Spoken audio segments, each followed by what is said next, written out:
I'm Gabe Joel, and this is Comic Smack, the weekly comic show where we take closer, more in-depth looks at the coolest, most happening things going on in the world of comics and superheroes. And on today's show, we're going to be taking a look at Justice League Darkseid War Special Number 1. Discover the true secret origin of Grail. Alrighty then, so this comic actually opens during the midpoint of the battle from the last issue of Justice League and Darkseid War. Jesse Cruz, whose consciousness is currently stuck inside the power ring of Volthoom, comes to and realizes she's surrounded by the souls of all the others who have been claimed by the power ring, including Earth 3 Hal Jordan. It's your standard grab bag of abandon all hope, ye who enter here type of stuff, but Jess is cooler and stronger than that. She's going to prevail. She's going to show that she has courage. More than that, she's going to show that she has true will. This is all a lot of very good character development for a character who, when we first met her, was an isolationist and kind of a shut-in. Now, to save the day, she quite literally needs to get out of somewhere. From there, we transition over to the real meat of the comic, and that is the secret origin of Grail, and also kind of her mother Marina at the same time. Now, as you'll remember, Marina, they said in the first issue, was the best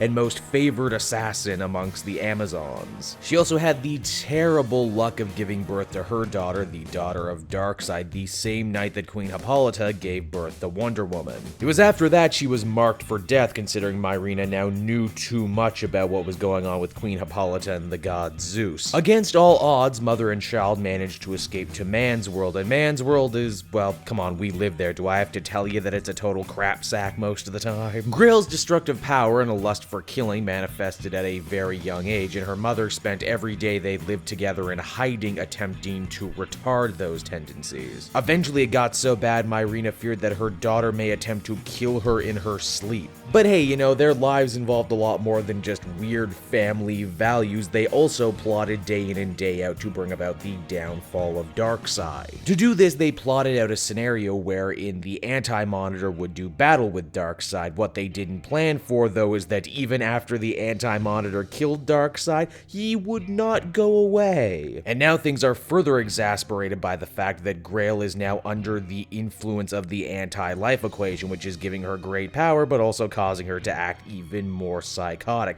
How psychotic? She's tattooed her whole body and is running around naked. That's pretty psychotic. Or, you know, maybe kinda hot, depending on who you ask. I fall somewhere in the middle, honestly. And even though right now the Justice League and the Crime Syndicate are battling for the fate of the Earth against Mobius, the former Anti-Monitor, Grail is all about revenge. She wants to destroy the Amazons and, by extension, her spiritual twin Wonder Woman, and the way that she's going to go about that involves Steve Trevor. Steve is important, don't you know, because he was the first man to walk on the island of the Amazons. Granted, he doesn't get much panel time this issue and says even less. As the comic ends, Jess manages to pull herself out of the ring, and she's met by a very familiar face. Hey, it's Victor Stone, everybody. Cyborg, he's here to help. That's nice. Justice League The Darkseid War Special Number 1 is many things, but special maybe isn't the word I would use to describe it. It's just the next part of the story. Is it because all the books are getting renumbered as of issue 52 and they didn't have enough space to finish things off? Also, does anyone else find it weird that we're this far into the Darkseid War as an event, as a storyline, and we're only just now getting Grail's origin? Isn't this the sort of thing they should have told way earlier? Now, that's not to say the comic is bad or anything. I actually quite enjoy the fact that they've set up Grail as this sort of dark mirror to Wonder Woman. It's also already been kind of spoiled up the wazoo, but yes, Jesse Cruz is going to become a Green Lantern in her own right, and her first step to doing so